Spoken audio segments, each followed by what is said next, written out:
મહાપ્રભુજીએ પણ 3 પ્રકારની નિષ્ઠા બતાવી છે. જ્ઞાન નિષ્ઠા તદા જ્ઞેયા સર્વજ્ઞો હિ યદા ભવેત, કર્મ નિષ્ઠા તદા જ્ઞેયા યદા ચિત્તમ પ્રસીદતિ, અને ભક્તિ નિષ્ઠા તદા જ્ઞેયા યદા કૃષ્ણ પ્રસીદતિ. 3 પ્રકારની નિષ્ઠા મહાપ્રભુજી પણ બતાવે છે. જ્ઞાન નિષ્ઠા ક્યારે થઈ કહેવાય? જ્ઞાન માર્ગ સફળ થયો ક્યારે કહેવાય? સર્વજ્ઞો હિ યદા ભવેત, જ્યારે જીવ સર્વજ્ઞ બની જાય. કર્મનિષ્ઠા તદા જ્ઞેયા, કર્મ માર્ગ કર્મનિષ્ઠા સફળ થઈ ક્યારે કહેવાય? જ્યારે ચિત્તમ પ્રસીદતિ, જ્યારે ચિત્તમાં પ્રસન્નતા પ્રગટે. અને ભક્તિ નિષ્ઠા સફળ થઈ ત્યારે કહેવાય જ્યારે ઠાકોરજી પ્રસન્ન થઈ જાય. તો ભગવત પ્રીત્યર્થ કર્મ કરવા એ યોગ નિષ્ઠા છે, એ કર્મયોગ છે. અને આ જ શ્રેષ્ઠ કર્મયોગ છે. અને આ જ માર્ગ મહાપ્રભુજી આપણને બતાવ્યો છે કે હે વૈષ્ણવ, તારો ધર્મ અર્થ કામ અને મોક્ષ બીજો કોઈ નથી. એ વૈષ્ણવનો ધર્મ શું? સર્વદા સર્વભાવેન ભજનીય વ્રજાદિપ, પુષ્ટિ માર્ગે હરિર્દાસ્યમ ધર્મ, અર્થો હરિરેવહી, કામો હરિર્દિદૃક્ષૈવ, મોક્ષ કૃષ્ણસ્ય ચેદ્રુવ. એક સાધારણ જીવના ધર્મ અર્થ કામ અને મોક્ષ છે, અને એક ભક્તિ માર્ગી જીવના ધર્મ અર્થ કામ અને મોક્ષ. વૈષ્ણવનો ધર્મ ભગવત સેવા, એ જ એનો ધર્મ છે. પુષ્ટિ માર્ગે હરિર્દાસ્યમ ધર્મ, અર્થો હરિરેવહી. વૈષ્ણવનો અર્થ પુરુષાર્થ કયો? પ્રભુ પોતે જ વૈષ્ણવ માટે અર્થ છે. ધર્મ હિ તે પાયો યહ ધન, ધર્મ હિ તે પાયો, નીકે રાખ યશોદા મૈયા નારાયણ બ્રજાય, કામો હરિર્દિદૃક્ષૈવ. વૈષ્ણવનો કામ પુરુષાર્થ કયો? પ્રભુને જોવાની ઈચ્છા, પ્રભુને સ્પર્શવાની ઈચ્છા, એ જ વૈષ્ણવનો અલૌકિક કામ છે. ક્યારે પ્રભુના મને દર્શન થાય? વૃત્રાસુરે પણ કહ્યું ને, અજાત પક્ષા ઇવ માતરમ ખગા, સ્તન્યમ યથાવ સતરં ક્ષુધાતા, પ્રિયમ પ્રિયેવ વ્યુષિતમ વિષન્ના, મનોરવિંદાક્ષતિદૃક્ષતે. પ્રભુ આપને જોવાની કામના મનમાં જાગે. કેવી? જેમ ચકલીના નાના નાના બચ્ચાઓ હોય અને ઘોંસલામાં માળામાં ચકલીએ બચ્ચા આપ્યા હોય, હજી એને પાંખ ફૂટી ન હોય, ભૂખ્યા થયા હોય, અને માં ચણ લેવા ગઈ હોય, અને માને મુખમાં ચણ દબાવીને લઈને આવતા જ્યારે બચ્ચાઓ જુએ છે, ત્યારે માળામાં બેઠા બેઠા એ બચ્ચાઓ માને જોઈ ચી ચી ચી ચી કરી આખું આકાશ ગજવી દે. એમ પ્રભુ આપને જોઈને આવી તત્પરતા મારી અંદર જાગે. પણ પાછું મનમાં થયું કે પાંખ ફૂટી જાય પછી ક્યાં માની રાહ જુએ? એટલે કહ્યું સ્તન્યમ યથાવત્સ તરાક સુધારતા. એક વાછરડું ખેડૂતે બાંધી રાખ્યું હોય અને ગાયને ચરાવવા માટે વનમાં લઈ ગયો હોય, અને આખા દિવસનું ભૂખ્યું થયેલું વાછરડું આખા દિવસ માને જોઈ ન હોય, અને માને લઈને એ ગાયને લઈને જ્યારે ગોવાળ આવતો હોય અને વાછરડાને ગોવાળીઓ છોડે, ત્યારે જોજો વાછરડું દોડતું દોડતું સીધું માના થનમાં મુખ નથી મારતું, એ તો માની આજુબાજુ કૂદકાઓ મારે છે. માના મળવાનો ઉત્સવ મનાવે છે. હે પ્રભુ, આપને જોઈને આવો ઉત્સવ મારા મનમાં જાગે, આવી તત્પરતા અને લાલસા મારા મનમાં જાગે. પણ થયું કે દૂધ પીવાનું છોડી દે, પછી વાછરડું માની પ્રતીક્ષા કરતું નથી. એટલે કહ્યું પ્રિયમ પ્રિયેવ વિષિતમ વિષણ્ણા. એક પ્રિયા એના પ્રિયતમને મળવા જેમ તત્પર હોય, અને પ્રિયતમ પરદેશ ગયો હોય અને દ્વાર પર ઊભી ઊભી જે પ્રતીક્ષા કરતી રહે, પ્રભુ આવી પ્રતીક્ષા હું આપની કરું.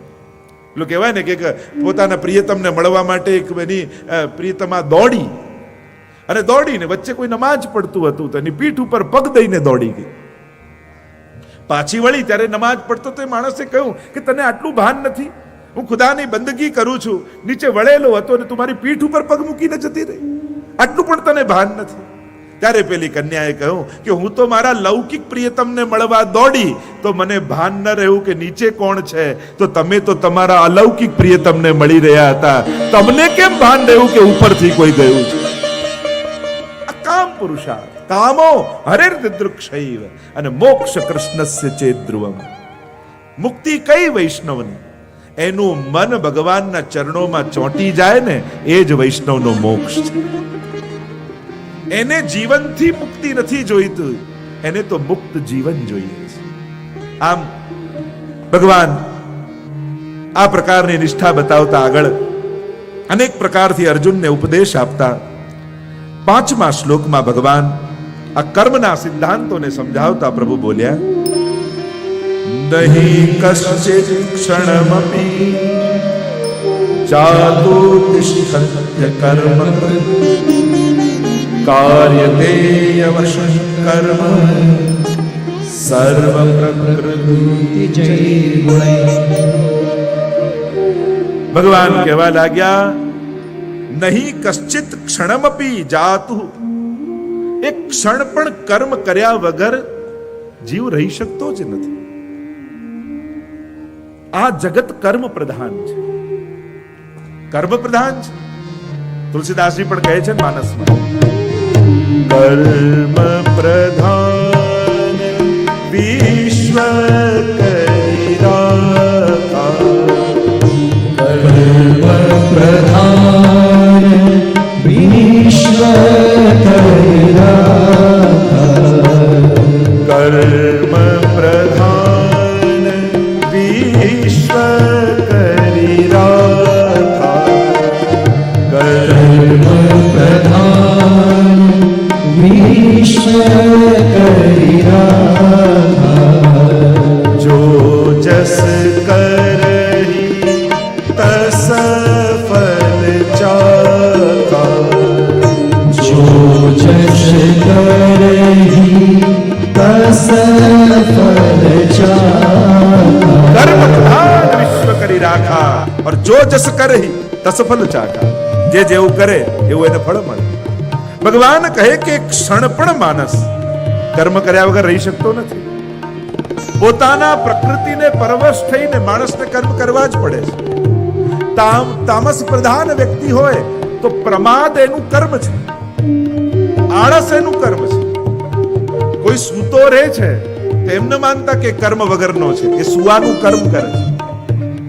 રજોગુણી પ્રધાન વ્યક્તિ પ્રવૃત્તિ એનું પ્રકૃતિજન્ય કર્મ છે, એ કાર્ય વગર ના રહી શકે, એને કઈ ને કઈ કામ જોઈએ. ઘણા વ્યક્તિની 1-2 મિનિટ પણ બેસી ન શકે, એને કંઈક કરવા જોઈએ. ત્રીજું સત્વ પ્રધાન વ્યક્તિ, એ પ્રવૃત્તિશીલ હોય પણ સત્કાર્યમાં પ્રવૃત્તિશીલ હોય. એક ક્ષણ પણ કર્મ કર્યા વગર માણસ રહી શકતો નથી. હવે વિચાર કરો, કર્મ કર્યા વગર રહેવાતું નથી. અને કર્મના સિદ્ધાંતમાં પણ કહ્યું ને, ક્રિયમાણ, સંચિત કર્મ અને પ્રારબ્ધ, આ 3 પ્રકાર બતાવ્યા છે. આગળ તો ઘણી બધી ચર્ચાઓ આવશે, આપણે તો સાર રૂપે ગીતાજીને જોઈ રહ્યા છે. હમણાં જે કર્મ કરીએ છીએ ક્રિયમાણ કહેવાય. તમે જે હમણાં કર્મ કરો છો એ ક્રિયમાણ.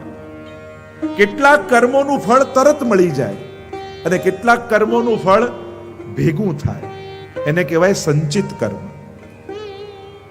તમે બળતા દીવાને હાથ અડાડો તો તુરંત આંગળી બળે, તુરંત ફળ મળે. પણ ઘણીવાર કોઈને દાન આપો તુરંત ચેક ઘરે ના આવી જાય. એક વસ્તુ યાદ રાખો, અમારા પ્રભુ છે ને ક્યારેય કોઈને નિષ્ક્રિય કરતા નથી. ઠાકોરજીના આશીર્વાદથી ખૂબ ધન વૈભવ તમને મળે, પણ ક્યારેય પણ એવી આશા ના રાખતા કે મંદિરમાંથી ભગવાન ચેક લખીને આપે. ભગવાન સુખ આપે છે પણ ભગવાન સાઈન કરીને ચેક નથી આપતા. એ તો તમને ધંધો કરવા જ મોકલે છે, એ તો તમને જોબ કરવા જ મોકલે છે. ચેક અપાવશે બોસના હાથથી, જે ચેક અપાવશે કોઈ ગ્રાહકના હાથથી. સુખ ભગવાને આપ્યું છે, સુખનો દાતા પરમાત્મા છે. એક વસ્તુ યાદ રાખો, દુનિયાના માણસો મદદ કરી શકે છે, સુખી નથી કરી શકતા. દુનિયાનો ગમે તેટલો સમર્થ વ્યક્તિ હોય એ મદદ કરવાની ગેરંટી આપી શકે, સુખી કરવાની ગેરંટી કોઈ ના આપી શકે. સુખ આપવું એ કેવલ પરમાત્માના હાથમાં છે. અને એટલા માટે બીજું સંચિત કર્મ, અને ત્રીજું કહ્યું એ જ સંચિત કર્મો બીજા જન્મમાં પ્રારબ્ધ બનીને આવે છે. અને એટલા માટે નસીબ ખરાબ હોય તો એના જવાબદાર આપણે જ છીએ. ભગવાને કર્મની કલમ આપણને આપી છે આપણું ભાગ્ય લખવા માટે. એટલે આપણું જે આ જન્મનું નસીબ છે ને એ આપણે જ કર્મની કલમે લખેલું છે. એટલે ક્યારે પણ પોતાના દુર્ભાગ્યનો ટોપલો બીજાના માથે નહીં ઢોળવો. કારણ કે માણસને કર્મરૂપી કલમ આપી છે પરમાત્માએ. આ જે સુખ કોહુ ન કાહુ સુખ દુઃખ કર દાતા નિજ કૃત કર્મ ભોગ હી સબ બ્રાતા. એટલે જ માનસમાં કહ્યું, કોઈ કોઈને દુઃખ નથી આપતું, કોઈ કોઈને સુખ નથી આપતું, બધા પોતાના કરેલા જ કર્મ ભોગવે છે. આપણને જેના થકી દુઃખ આવ્યું એ વ્યક્તિ જોડે વેર બાંધી લઈએ છે, પણ આપણા પાપ જોડે વેર નથી બાંધતા. દુઃખથી બચવું હોય તો પાપથી વેર બાંધો. એટલે જ્યારે જ્યારે જીવનમાં સુખ આવે ને ત્યારે થોડા દુઃખી થવું. કેમ? મારું એક પુણ્ય ગયું. કારણ કે પુણ્યનું જ ફળ સુખ છે ને. અને જ્યારે જ્યારે દુઃખ આવે ત્યારે થોડા રાજી થવું, ચલો એક પાપ ગયું. કે તમે ભગવાન પાસે પણ સુખ માંગો ને તો એક રીતે તો દુઃખ જ માંગી રહ્યા છો. કારણ કે ભગવાને ઘણી બધી વસ્તુ જગતમાં દ્વંદ્વમાં બનાવી છે. દિવસ અને રાત, સુખ અને દુઃખ, આ બધું દ્વંદ્વમાં જ પ્રગટ થયું છે. તમે સુખ માંગીને એવું કહો છો ભગવાનને કે મને એવો સિક્કો આપો કે જેમાં કિંગ હોય પણ ક્રોસ ન હોય, જેમાં એક બાજુ કિંગ છપાયેલું હોય અને બીજી બાજુ ક્રોસ છપાયેલું ન હોય, તો એ સિક્કો બજારમાં ચાલે? સાચો કહેવાય? તો કિંગ એ સુખ છે અને તમે સુખ માંગી રહ્યા છો એટલે બીજી બાજુ તમે એ બીજા પ્રકારથી દુઃખ માંગી જ રહ્યા છો. કારણ તમે જે સુખની વસ્તુ માંગી છે એ બધી જ નાશવંત છે અને જ્યારે જે જશે ત્યારે દુઃખ આપતી જશે. એટલે સુખ માંગીને પણ એક પ્રકારથી માણસ દુઃખની જ યાચના કરે છે. અહીંયા પ્રભુ કહે છે કે પ્રકૃતિને વશ થઈ માણસ સહજ રૂપે કર્મ કરે જ છે, કર્મથી એ બચી શકતો નથી. અને એમ કહી ભગવાન 8મા શ્લોકમાં આ કર્મના માર્ગને સમજાવતા આગળ કહે, નિયતમ કુરુ કર્મત્વમ કર્મજાયોય કર્મણ શરીર યાત્રાપિ ચ.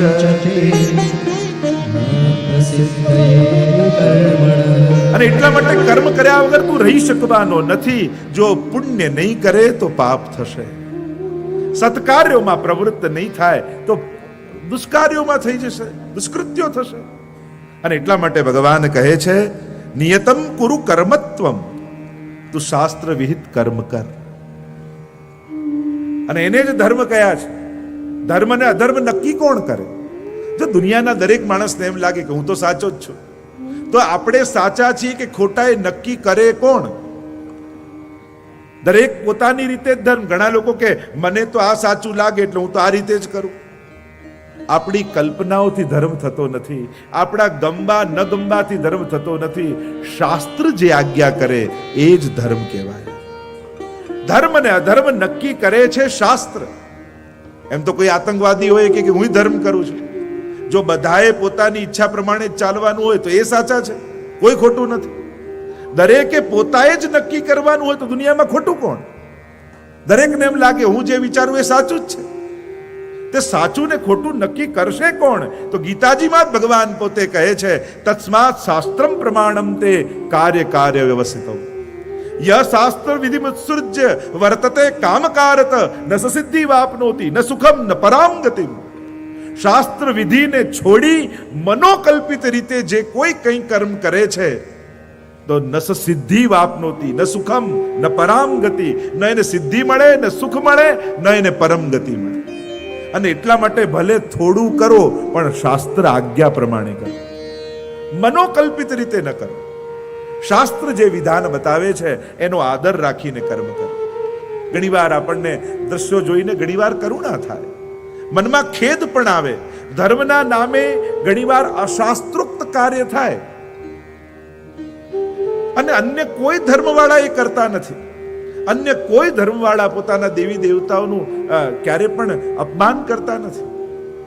પણ આપણે લોકો ઘણીવાર ધર્મના નામે ગણેશ ચતુર્થી આવે, ઘણીવાર ગણેશજીને આપણે ક્રિકેટર બનાવી દઈએ ને પોલીસ બનાવી દઈએ ને ડોક્ટર બનાવી દઈએ, કાર્ટૂનના જુદા જુદા પાત્રો બનાવી દઈએ.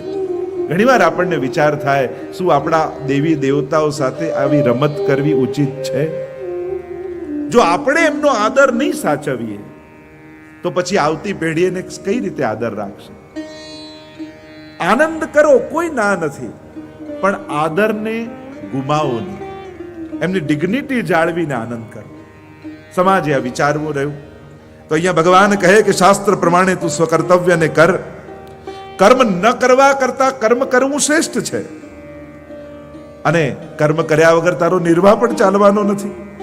ભગવાન આ રીતે કર્મની પ્રધાનતા સમજાવતા આગળ 17મા શ્લોકમાં જો આપણે જોઈએ તો પ્રભુ સુંદર રીતે આ વાતને આગળ વધારતા સમજાવે છે.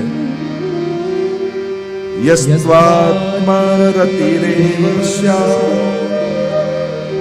આત્મતૃપ્તસ્ય માનવઃ આત્મન્યેવ ચ સંતુષ્ટઃ તસ્ય કાર્ય ન વિદ્યતે. જે પોતાની આત્માથી સંતુષ્ટ છે એને બીજું કાંઈ પામવાનું રહેતું નથી. દુઃખ જીવનમાં ત્યાં સુધી જ છે જ્યાં સુધી મેળવવાની ઈચ્છાઓ છે. જ્યારે વ્યક્તિને પામવાની મેળવવાની ઈચ્છાઓ સમાપ્ત થઈ જાય તો એના જીવનમાં દુઃખનો પણ અંત આવી જતો હોય છે. અને આવા કાંઈ મેળવવાની ઈચ્છા વગરના મહાપુરુષો કેવા છે અને એનું ઉદાહરણ આપી અને જનક આદિનું ઉદાહરણ આપી ભગવાન 20મા શ્લોકમાં એ વાતને આગળ સમજાવતા બોલ્યા. કર્મણૈવ હિ સંસિદ્ધિ આસ્થિતા જનકાદય લોક સંગ્રહમેવાપી સંપશ્યન કર્તુમર્હસી.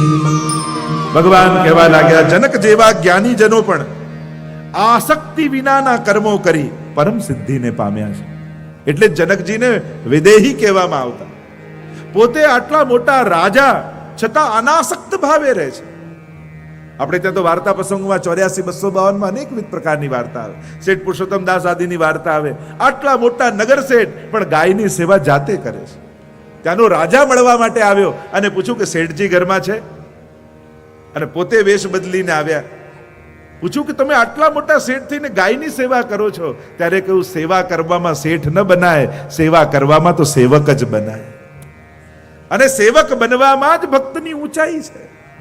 ગોવિંદ સ્વામીને મળવા માટે લોકો આવ્યા અને ગોવિંદ સ્વામીને પૂછ્યું કે તમે ગોવિંદ સ્વામીનું ઘર જોયું છે? ગોવિંદ સ્વામીએ કહ્યું કે ગોવિંદ સ્વામી તો ક્યારના મરી ગયા. અને જે મળવા આવેલા એમને એમ થયું કે અમે આટલી દૂરથી ગોવિંદ સ્વામીને મળવા આવે ને એ ગુજરી ગયા.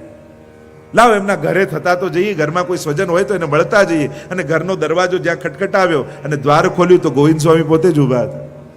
અરે તમે તો કહું ગોવિંદ સ્વામી મરી ગયા અને તમે પોતે તો છો. ગોવિંદ સ્વામી કે હા, હું હજી કહું છું કે ગોવિંદ સ્વામી તો મરી ગયા, કારણ કે બ્રહ્મ સંબંધ લીધું ત્યારે સ્વામીપણું તો સમાપ્ત થઈ ગયું. હવે તો ગોવિંદ દાસ આ ઘરમાં રહે છે. બ્રહ્મ સંબંધ લઈએ ત્યારે સ્વામીપણું જતું રહેશે. આ જનકાદી કેવા મુનિઓ છે, વિદેહી છે. કહેવાય છે કે એ રીતે રહેતા કે બાજુમાં પલંગમાં રાણી સૂતી હોય ને એક હાથ એની પર હોય અને બીજો હાથ અંગીઠી ઉપર હોય. એ રીતે વિદેહી રૂપે રહેતા. મનુષ્ય દેહમાં રહેવા છતાં એનાથી પર થઈને જીવે છે, અનાસક્ત ભાવે જીવે છે. કહેવાય છે કે એકવાર જનકાદીને મળવા, જનક ઋષિને મળવા, જનક રાજાને મળવા માટે સુખદેવજી આવ્યા. સુખદેવજીને થયું કે કોઈ આટલા વૈભવમાં રહ્યા પછી પણ વિદેહી કઈ રીતે બની શકે? અનાસક્ત ભાવે આટલા વૈભવની વચ્ચે કઈ રીતે રહી શકાય? લાવ જઈને જોવું તો ખરા, પૂછું તો ખરા. અને સત્સંગ કરવા માટે જનક રાજા પાસે આવ્યા. અને જ્યાં જનકજી પાસે આવ્યા, જનકજીએ કહ્યું સુખદેવજી આપનું સ્વાગત છે. પ્રશ્ન કર્યો છે કે મહારાજ આપ આટલા વૈભવની વચ્ચે રહીને પણ વિદેહી કઈ રીતે રહી શકો છો? અનાસક્ત ભાવે કઈ રીતે રહી શકો છો? જનકજીએ કહ્યું સત્સંગ તો પછી આપણે આ બધી ચર્ચા કરીશું, પણ આપ પધારવાના હતા એટલે આપના સ્વાગત માટે મેં આખી નગરીને શણગારી છે. પહેલા આપ અમારી નગરીને જોઈને આવો, નગર દર્શન કરીને આવો ને એ નિમિત્તે આપના દર્શન બધાને થશે. પછી આપણે રાતના એકલા બેસીશું ત્યારે સત્સંગમાં આ બધી ચર્ચાઓ કરીશું. સુખદેવજીએ કહ્યું ઠીક છે, આપની જેવી આજ્ઞા. પહેલા હું નગરચર્યા કરીને આવું, નગર દર્શન કરીને આવું. અને સુંદર સોનાનો રથ સુખદેવજી માટે તૈયાર કર્યો છે. બિરાજમાન કર્યા સુખદેવજીને. અને જનકજીએ જ્યાં સુખદેવજી બિરાજમાન થયા એક જલથી ભરેલી થાળી સુખદેવજીના હાથમાં આપી અને બે ખુલ્લી તલવાર લઈને સૈનિકોને આજુબાજુ ગોઠવી દીધા. કહ્યું કે મહારાજ આપ પધાર્યા છો, મારા પર બહુ મોટી કૃપા કરી. આપના સ્વાગતમાં આખી નગરી મેં શણગારી છે, પણ આપના હાથમાં જે થાળી આપી છે ને એક વસ્તુ યાદ રાખજો, જો આ થાળીમાંથી પાણીનું એક ટપકું પણ બહાર પડ્યું તો આ ખુલ્લી ખડગ લઈને ઉભેલા સૈનિકો આપનો શિરચ્છેદ કરી દે. સુખદેવજીને થયું કે આ નગર દર્શન કરવા જવું કે થાળી દર્શન કરું, કારણ કે જો એક ટીપું બહાર જાય ને આ ખુલ્લી તલવાર, હમણાં મારું ગળું ગયું. એટલે રથ તો ચાલ્યો નગર દર્શન કરવા માટે, પણ સુખદેવજીનું ધ્યાન તો પેલી ખુલ્લી તલવારમાં કે હમણાં માથે પડીને મસ્તક ગયું, હમણાં માથે પડીને મસ્તક ગયું.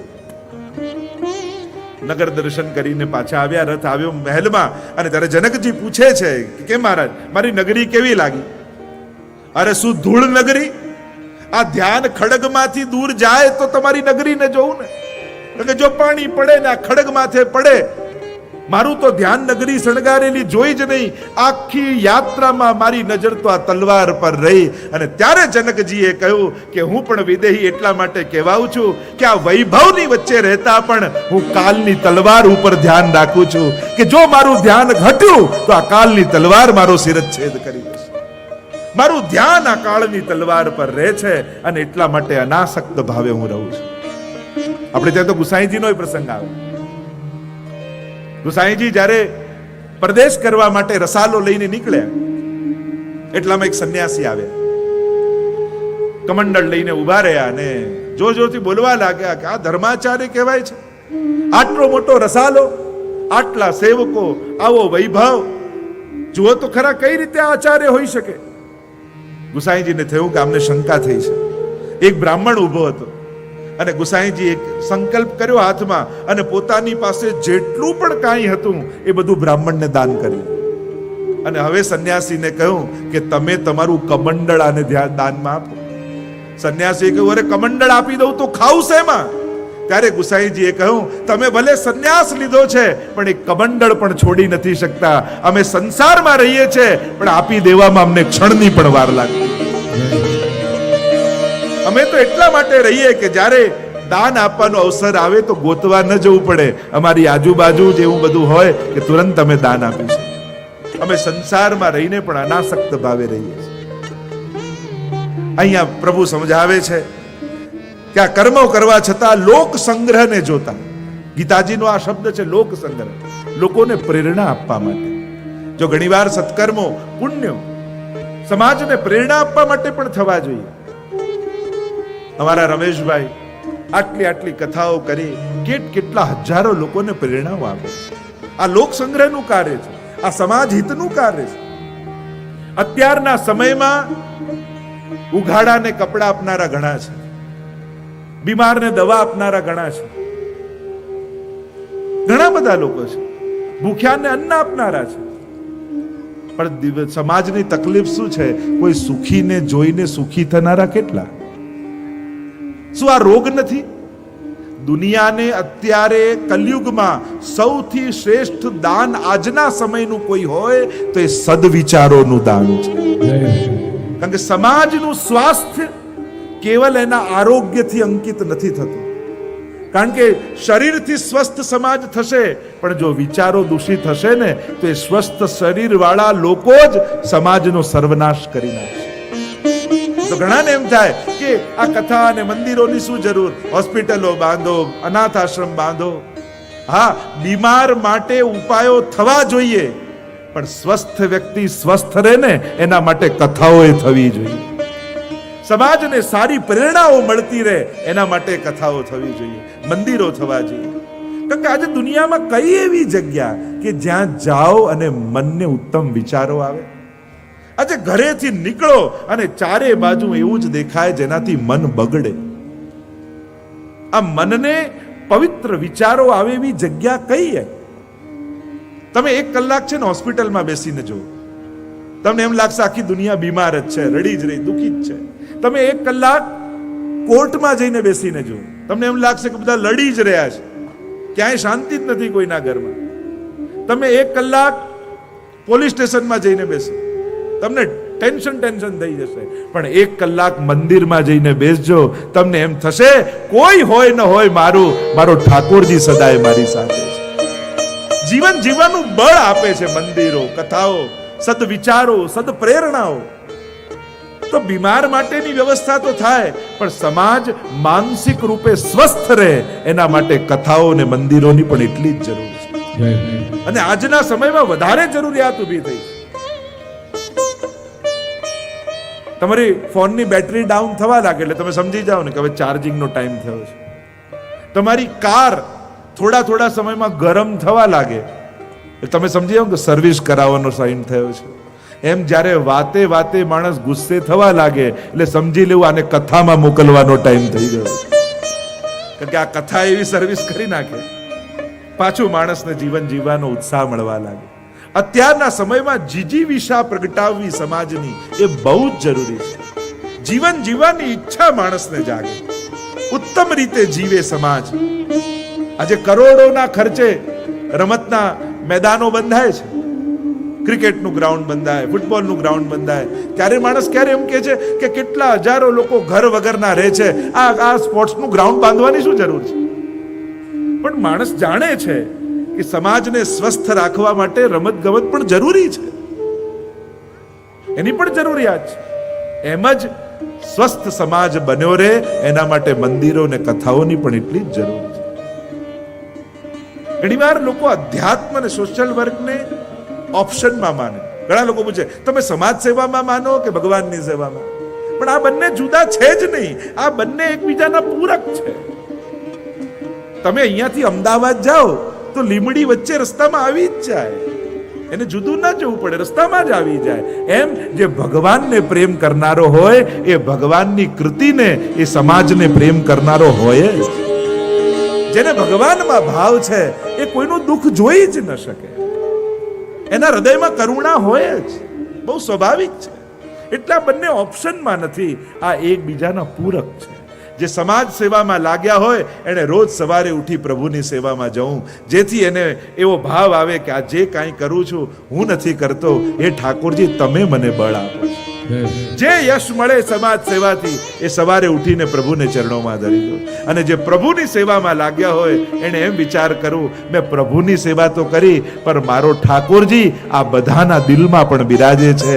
જો એના સુખનો વિચાર ન કર્યો તો મારા ઠાકોરજીની સેવા અધૂરી રહી જશે. જુઓ ને અમારા ગુસાઈજી, પેલી સાગવાલી બાઈ તરસી મરી રહી હતી અને સોનાની જારી લઈને શ્રીનાથજીને ધરવા જાય છે, અને ગુસાઈજી પોતાના જલગરિયાને કહે છે કે આને જલ પાઈ દે. અરે સોનાની જારીજી શ્રીનાથજીની છે, આને કેમ પીવડાવાય? પછી તો ઠાકોરજીનો ઉપયોગમાં નહીં આવે. શ્રીનાથજીની જારીજી છે, છોવાઈ જશે.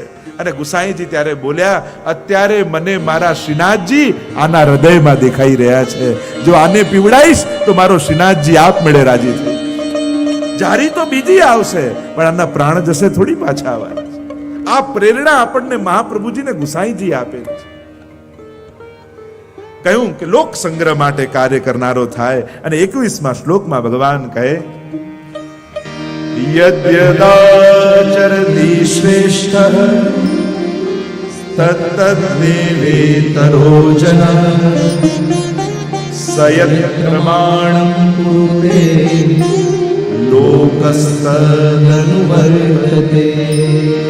યદ્યદાચરતિ શ્રેષ્ઠ તત્તદ્દેવેતરો જનઃ. શ્રેષ્ઠીઓ જે આચરણ કરે છે તો સમાજ કેવો છે?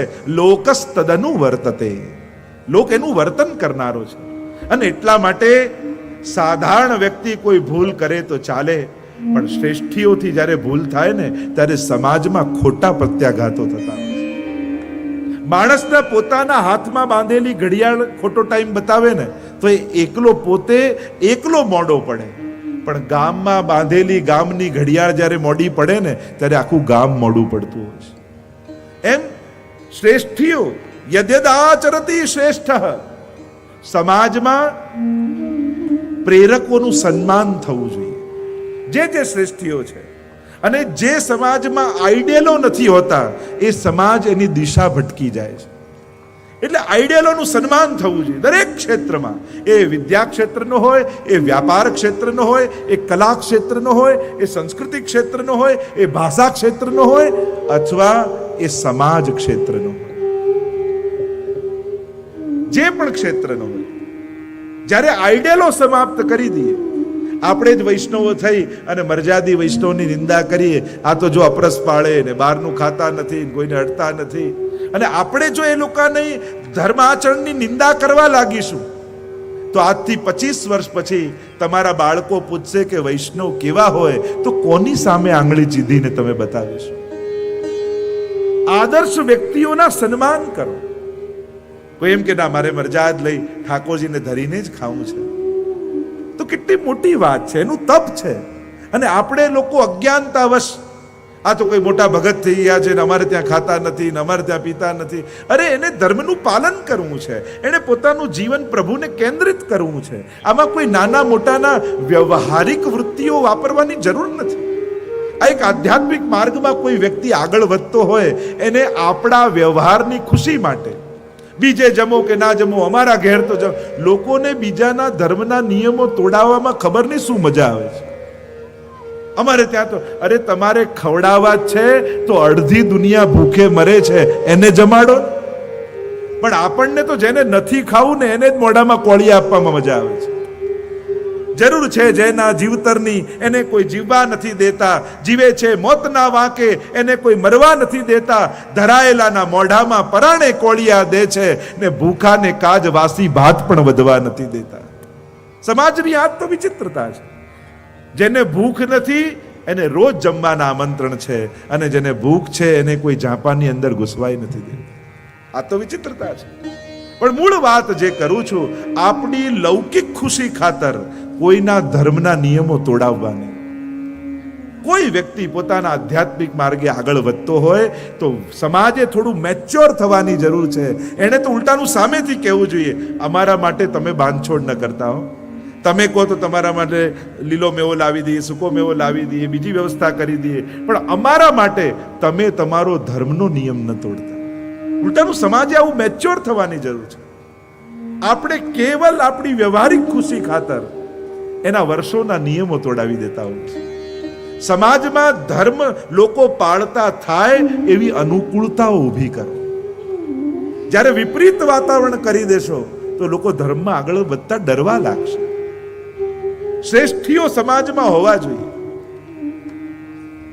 પહેલા અને આપણે આર્થિક ક્ષેત્રે સન્માન કરીએ છીએ શ્રેષ્ઠીઓનું, રમતગમતના ક્ષેત્રે સન્માન કરીએ છીએ, કલા ક્ષેત્રે સન્માન કરીએ છીએ, પણ પારિવારિક ક્ષેત્રે ક્યારે મહત્વ નથી આપતા.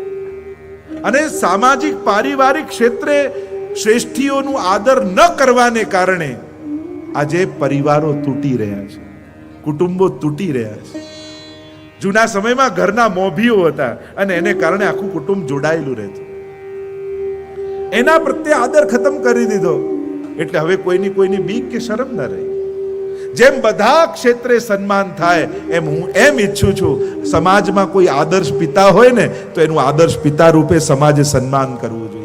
આદર્શ પતિ હોય તો આદર્શ પતિ રૂપે સન્માન થવું જોઈએ. આદર્શ પત્ની હોય આદર્શ પત્ની રૂપે સન્માન થવું જોઈએ. આદર્શ માતા હોય તો આદર્શ માતા તરીકે સન્માન થવું જોઈએ. જ્યારે સામાજિક ક્ષેત્રે પણ સન્માન થશે ને તો એક ઉત્તમ પારિવારિક વ્યક્તિ બનવાનું સમાજને પ્રેરણા મળશે. लिहाज आंखों का रिश्तों का डर नहीं रहता, लिहाज आंखों का रिश्तों का डर नहीं रहता जब किसी एक शख्स के हाथ में घर नहीं रहता. પહેલા સમયમાં કોઈના લગ્ન થતા ને તો વચ્ચે કોઈ સગા રહેતા કે ના અમે છીએ ને, અમારી જવાબદારી, તમે જરૂર આગળ વધો. હવે ધીમે ધીમે વચ્ચે રહેનારા લોકો ખતમ થઈ ગયા છે, કારણ કે કોઈ કોઈની જવાબદારી લેવા તૈયાર નથી. લોકો તમારે કરવું હોય તો કરવો, પણ મારી કોઈ જવાબદારી નહીં. આજે પોતાના લોહીના સગા સંબંધીઓની કોઈ જવાબદારી લેવા તૈયાર નહીં. કેવો અવિશ્વાસનું વાતાવરણ સમાજમાં ફેલાઈ રહ્યું છે. અને ત્યાં સુધીનું સમાજનું અવિશ્વાસનું વાતાવરણ કે પતિ પત્ની એકબીજાના મોબાઈલ પણ ચેક કરવાની પરવાનગી નથી આપતા. ત્યાં સુધીનો અવિશ્વાસ. મને પૂછ્યા વગર મોબાઈલ નહીં અડવાનો, ત્યાંથી શરૂઆત થઈ. અવિશ્વાસનો યુગ થઈ રહ્યો છે અને એવા સમયે આઈડિયલોની સમાજને જરૂર છે. યદ્યદાચરતિ શ્રેષ્ઠ તત્તત્તેવેતરો જના. લોકો એનું અનુવર્તન કરનારા છે. ખાલી ઉપદેશથી સમાજ આગળ નથી વધતો. સમાજને પ્રેરણા આપનારા લોકો જોઈએ છે, પ્રેરકોની જરૂર છે.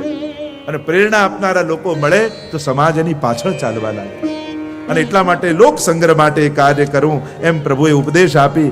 આગળ 27મા શ્લોકમાં પ્રભુ સુંદર ઉપદેશ આપતા બોલ્યા, પ્રકૃતે ક્રિયમાણા ગુણૈઃ કર્માણિ સર્વશઃ અહંકાર વિમૂઢાત્મા કર્તાહમિતિ મન્યતે. અને જે અહંકારમાં મોહિત થયો છે એ અજ્ઞાની હું કરનારો છું એવું માનનારો છે. ભગવાન કહે આ જેનું અજ્ઞાન છે, આનાથી જ એનું પતન થાય.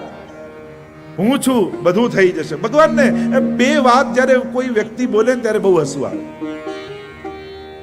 એક જ્યારે કોઈ વ્યક્તિ એમ કે ને મેં મારા ફ્યુચરનું બધું જ પ્લાન કરી લીધું છે, હવે કોઈ ચિંતા કરવાની જરૂર નથી, ત્યારે ભગવાન હસે છે.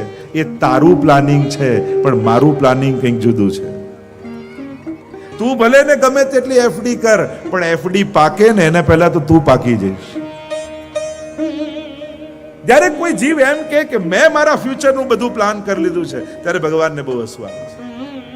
અને જ્યારે વ્યક્તિ બીજી વાત એમ કે હું છું તો બધું ચાલે, પરિવાર, સંસ્થા, સમાજ, દેશ, અને હું છું તો ચાલે છે અને હું નહીં રહું તો બધું અટકી જશે, આવું જ્યારે બોલે ત્યારે ભગવાનને બહુ હસવું આવે.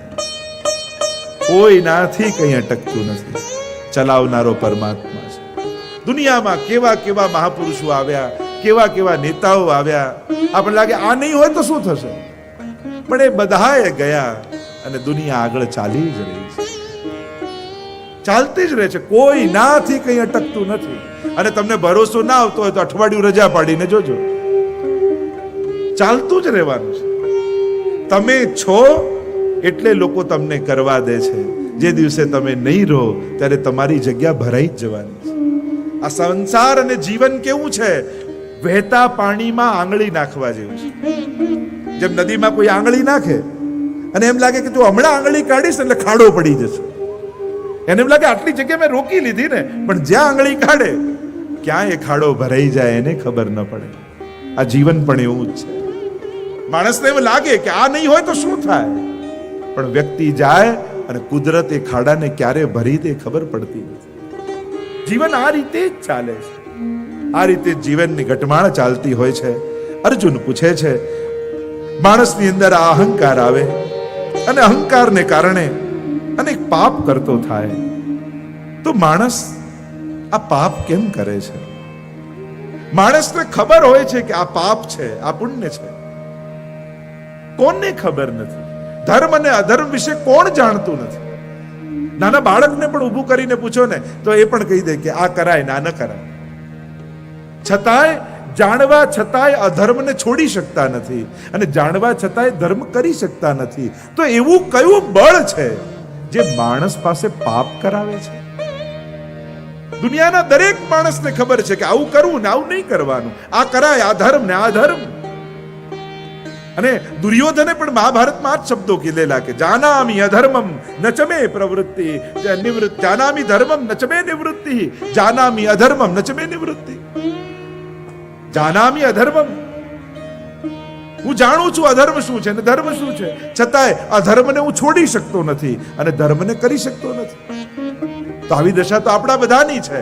એનો અર્થ એ થયો કે દુર્યોધન હજી મર્યો નથી, વ્યક્તિ ગયો છે, પણ એની વૃત્તિ તો આજે સમાજમાં કામ કરી રહી છે. આ એક એક પાત્રો તમે ભાગવતમાં, મહાભારતમાં કે રામાયણમાં જુઓ ને, એ કેવલ વ્યક્તિઓ નથી, એ વૃત્તિઓ છે. અને આજે પણ એ વૃત્તિઓ જીવી રહી છે. અને એટલા માટે આજે પણ ભગવદ્ ગીતાની એટલી જ જરૂર છે, કારણ કે દુર્યોધન વૃત્તિ છે. તો કેમ કરીને થાય? અને ત્યારે અર્જુન ઉવાચ, અર્જુન બોલે છે 36મા શ્લોકમાં, અધ્યાય 3, અથ કેન પ્રયુક્તોયમ પાપમ ચરતિ પુરુષ અનિચ્છન્નપી લાક્ષ્મેય બલાદીવ નિયોજિ. અનિચ્છન્નપી વાર્ષ્ણેય બલાદીવ નિયોજિત. પ્રભુ એવું કયું બળ, કઈ તાકાત છે કે માણસ ન ઈચ્છવા છતાંય છેલ્લે પાપ કરી બેસે છે. જો ને પુણ્ય કરવામાં આપણે એટલા નેગેટિવ હોઈએ અને પાપ કરવામાં કેટલા પોઝિટિવ હોઈએ. કોઈને ખબર નહીં પડે. ક્યાં ખબર પડવાની છે? આપણે પુણ્યશાળી એટલા માટે છીએ કે આપણને પાપ કરવાના મોકા નથી મળે. પાપ કરવાની ઈચ્છા તો બધાને હોય. જો સારો વિચાર કરવાનો ન હોય, સારો વિચાર જ આવવો જોઈએ. આપણે આપણી જાતને પુણ્યશાળી માનતા હોઈએ. કેમ? કારણ કે મેં કોઈ પાપ નથી કર્યું. અચ્છા, તો તને પાપ કરવાની ક્યારેય ઈચ્છા નથી થઈ? જો પાપ કરવાની ઈચ્છા તો ઘણી વાર થઈ, પણ અનુકૂળ સંજોગો ન મળે. અને અનુકૂળ સંજોગો ન મળવાને કારણે પાપ ન કર્યું, એનો અર્થ એ નથી થતો કે આપણે પુણ્યશાળી થઈ ગયા. પાપ કરવાની સંજોગ હતા, પણ પાપ કરવાનું સાહસ નહોતું. ઘણીવાર લોકો સાહસના અભાવમાં ચોરી નથી કરતા, નહીં તો ચોરી કરવાની ઘણા ઈચ્છા હોય. ઘણીવાર અનુકૂળતા કળવાને કારણે ચોરી નથી કરી, કારણ કે સંજોગો નહોતા. એટલે વિપરીત સંજોગોને કારણે આપણે પાપ ન કરી શક્યા, એનો અર્થ આપણે પુણ્યશાળી થઈ ગયા એમ ન કહેવાય. અને એટલા માટે અર્જુન પૂછે છે કે એવું કયું બળ? કારણ કે પાપ કરવાના હોય, કોઈને ખબર નહીં પડે અને હમણાં થઈ જશે, કેટલો પોઝિટિવ હોય. અને પુણ્ય કરવા, સેવા પધરાવી હોય તો એમ કે સેવા પધરાવો, સૌથી પહેલો વિચાર આપણને શું આવે? પણ સૂતક લાગશે તો. હવે પ્રભુ પધરાવાના છે, એમાં કોઈને ગુજરી જવાનું ક્યાં યાદ કરે છે? એટલા નેગેટિવ થઈને પુણ્ય કરીએ, કથા કરીએ, પણ કોઈ સાથ નહીં આપે તો, કોઈ જોડે નહીં આવે તો. જ્યારે જ્યારે સત્કર્મ કરીને પણ માણસ આવે ને તો જોજો દુખી થઈને ઘરે આવશે. કેમ? આટલી આને મદદ કરી તોય પેલા એ તો આવું કર્યું, હવે તો કોઈની મદદ જ નહીં કરવાની. હંમેશા એવું થાય ને. સત્કર્મ કર્યા પછી પણ દુખી થઈને ઘરે કેમ આવીએ છે? કારણ કે સારું કરો છો ખરા, પણ સારું વિચારી ન શક્યા એટલા માટે. સત્કર્મ કરતી સમયે સમજ સારી રાખવી બહુ જરૂરી છે. એક વસ્તુ યાદ રાખો, દરેકના હાથમાં પુણ્યો લખાયેલા નથી હોતા. તમારા ભાગ્યમાં પુણ્ય હતા એટલે તમે એનું સારું કરી શક્યા, પણ એના નસીબમાં પુણ્ય નહોતા એટલે એ તમારી જોડે સારું ન કરી શક્યા. એ દયાને પાત્ર છે, એને કારણે પોતાના સત્કર્મો નહીં છોડી દેવા. તમારી બાજુમાં દુકાન હોય અને એને જરાય ન ગમતું હોય કે તમે ધંધો કરો, તો દુકાન બંધ કરી દો છો. લૌકિકમાં તો ક્યારે આપણે આવું કરતા નથી, પણ જ્યારે સત્કર્મ કરવાની વાત આવે, પેલાએ મારા માટે આવું કહ્યું, હવે તો કોઈની મદદ જ નહીં કરે. આપણે આપણા પુણ્યોને સત્કર્મો છોડી દઈએ. નુકસાન કોને થાય? સત્કર્મો છોડનાર ને. તમારા હાથમાં પુણ્યો હતા અને તમે છોડીને બેસી ગયા, નુકસાન તમારું જ છે. કોઈ પણ નાદાન વ્યક્તિના કહેવાથી પોતાના હાથમાં આવેલા સત્કર્મો મૂકી નહીં દેવા. એ નાદાન વ્યક્તિ છે, એની બોલવાની શું કિંમત, એનું શું મહત્વ, એની બુદ્ધિ કેટલી. પણ આપણે સત્કર્મો છોડવામાં ગમે તે વ્યક્તિના કહેવાથી સત્કર્મો છોડીને મૂકી દઈએ છીએ. એક વસ્તુ યાદ રાખજો, સૌભાગ્યથી સત્કર્મો જીવનમાં મળે છે. કોઈ પણ સાધારણ વ્યક્તિના કહેવાથી હાથમાં આવેલા સત્કર્મો મૂકી ન દેતા, નહીં તો મોટું નુકસાન થશે. દરેકના ભાગ્યમાં પુણ્ય નથી હોતા. તમારા નસીબમાં મળ્યા છે તો એને ગુમાવતા નહીં. અહીંયા અર્જુન કહે છે કે એવું કયું બળ, ન ઈચ્છવા છતાંય માણસ પાપમાં પ્રેરાઈ જાય છે? કેમ પાપ કરે છે? જો ગાંધીજીની 150મી જન્મ જયંતિ ચાલે છે અને પોરબંદરના સાંસદ અમારા રમેશભાઈ છે, એટલે આખું ગાંધીજીનું પણ એક ગાંધી આશ્રમને બનાવ્યું છે. અને ગાંધીજીને ગીતાજી માટે ખૂબ જ સ્નેહ હતો, ખૂબ આદર રાખતા. અને એટલા માટે આ બંને સમાયોજન. તો આ પાપ માટે ગાંધીજીએ બહુ સુંદર વાત કરી કે આ યુગના, આ સમયના ગાંધીજીએ 7 પાપ ગણાવ્યા. કે ખૂબ બુદ્ધિનો વિકાસ થઈ રહ્યો છે, માણસ ખૂબ પ્રગતિ કરી રહ્યો છે, વિવિધ પ્રકારથી સંશોધનો કરી રહ્યો છે, પણ આ 7 પાપમાંથી સમાજ મુક્ત થવા જોઈએ. ગાંધીજી 7 પાપ ગણાવ્યા. પહેલું પાપ કયું? અને આ યુગનું પહેલું પાપ એ કાર્ય વગરની કમાણી. આ પહેલું પાપ. અત્યારે માણસને ઓછામાં ઓછા પરિશ્રમમાં વધારામાં વધારે મેળવી લેવું છે. સારી નોકરી કોને કહેવાય? કે મારે તો બહુ સારી જોબ હો. અચ્છા, સારી કઈ રીતે? એમાં કંઈ કામ જ કરવાનું ના આવે, એવી સારી જોબ છે. આપણે એને જ સારી કહીએ ને. જેમાં બહુ વધારે કામ આવે ને સારી જોબ કોઈ કે? લોકો શું કહે? બહુ સારી જોબ, કંઈ કામ જ નહીં કરવાનું, બેઠા જ રહેવાનું. ઓછામાં ઓછા પરિશ્રમમાં. કલયુગમાં બે શક્તિ માણસની ઘટી ગઈ છે, શ્રમ શક્તિ અને સહન શક્તિ. આ બે શક્તિ કલયુગે છીનવી લીધી. અત્યારે માણસને શ્રમ નથી કરવો અને સહન નથી કરવું.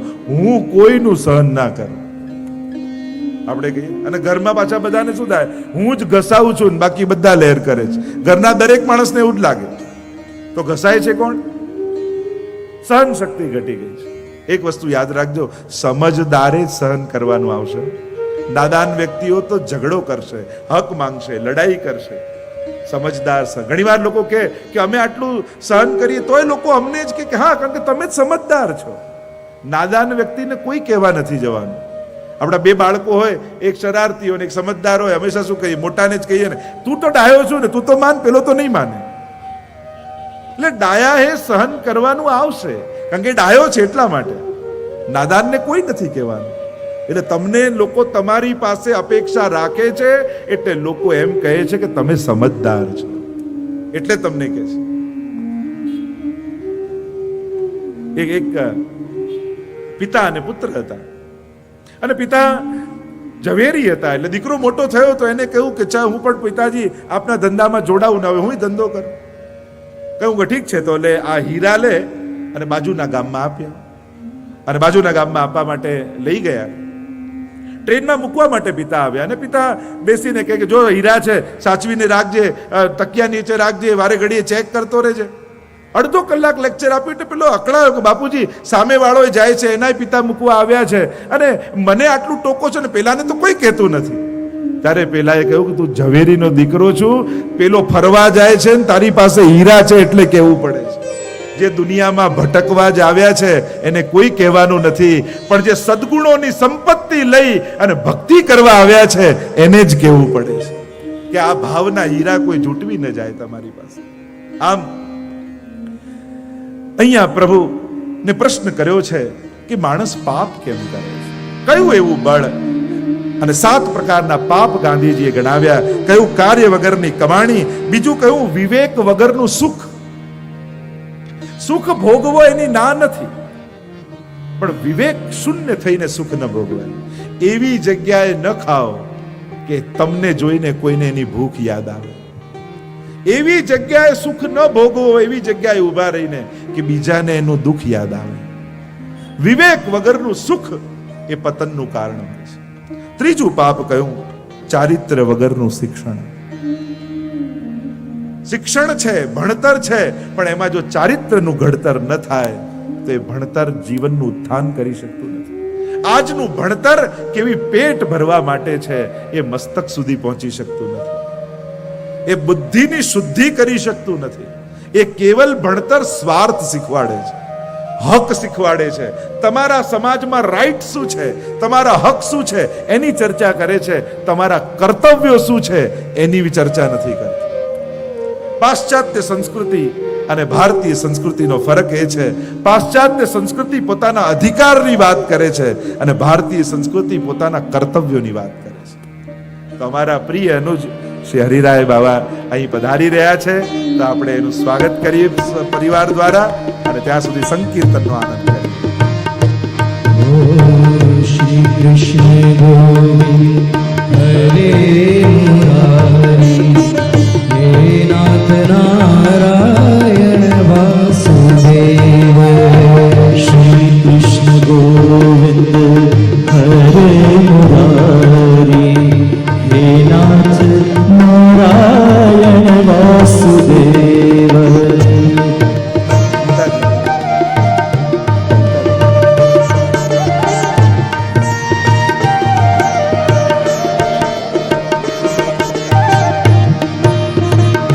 शिवल्वाधीश की जय.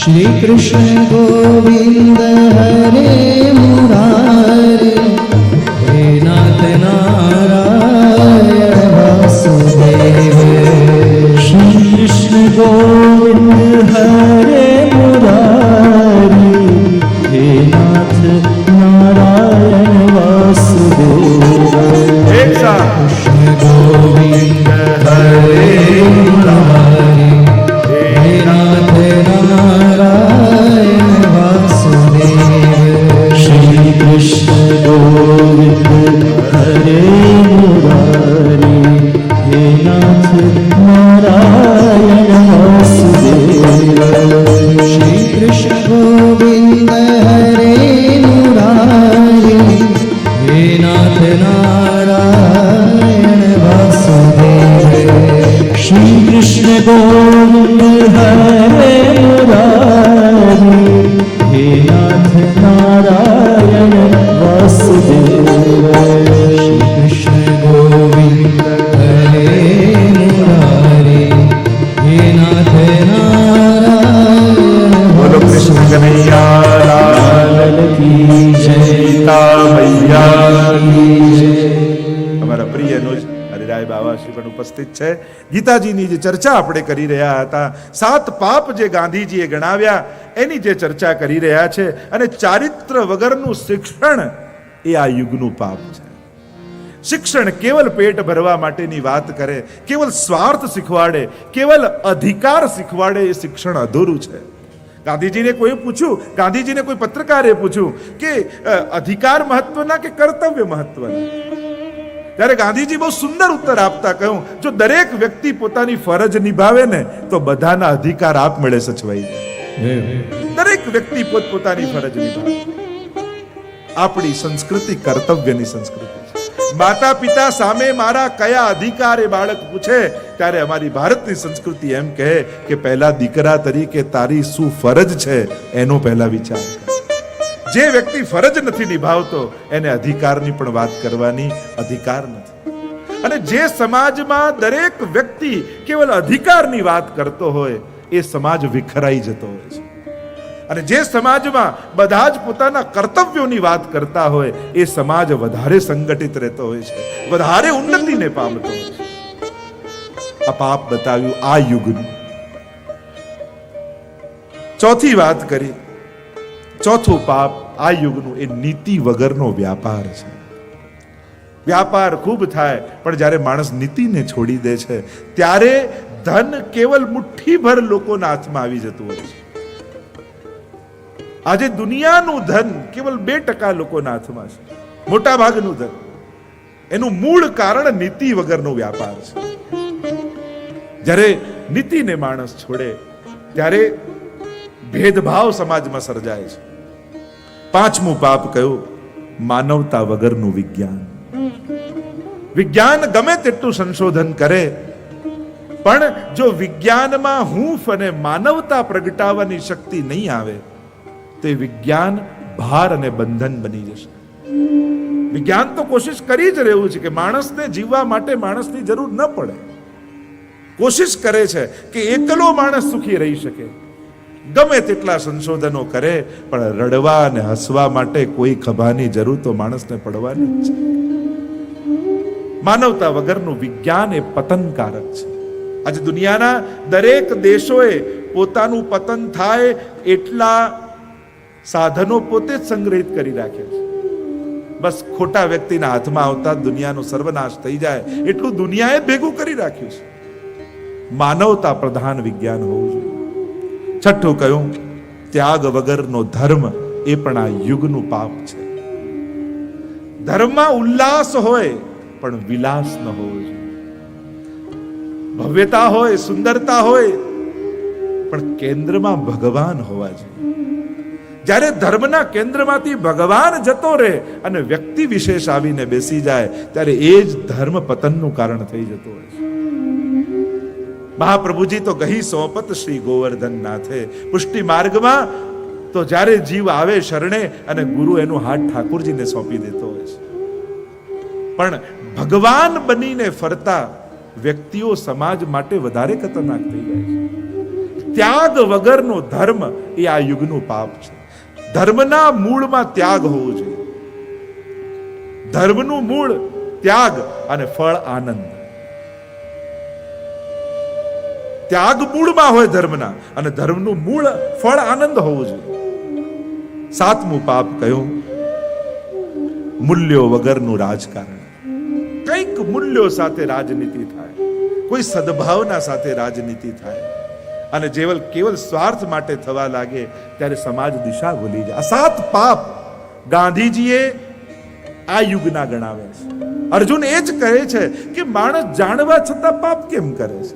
કોઈ ન જાણતું હોય, કોઈ ન સમજતું હોય અને પાપ કરે તો ખબર છે, પણ પાપ કરનાર દરેક વ્યક્તિને ખબર હોય છે કે આ ખોટું છે, છતાંય કેમ થાય? ત્યારે એનો ઉત્તર આપતા શ્રી ભગવાન વાચ કામ એશ ક્રોધ એશ રજો ગુણ સમુદ્ભવ મહાશનો મહાપાપા વિદ્યેન મિહ વૈરમ. પુનઃ એક બાર ઉચ્ચારણ કરેं. કામ એશ ક્રોધ એશ રજો ગુણ સમુદ્ભવ મહાશનો મહાપાપા વિદ્યેન મિહ વૈરમ. હે અર્જુન, કામ એશ ક્રોધ એશ, આ કામ અને ક્રોધ જે રજોગુણથી ઉત્પન્ન થનારા છે, તું એને વૈરી જાણ. કારણ કે આ રજોગુણથી ઉત્પન્ન થનારા કામ અને ક્રોધ એ જ માણસના પાપના મૂળ કારણ છે. એની કામનાઓ, અનેક પ્રકારની માણસની કામનાઓ, અને કામનાઓને કારણે એ પાપ સાથે સમજોતો કરી લે છે. એમ થાય એકવાર કરવામાં શું છે? પણ વિચાર કરજો, એકવાર નથી હોતું. પાપ કરવામાં તમારી એક વારની સફળતા એ 99 વાર કરવાનું સાહસ તમને આપીને જાય છે.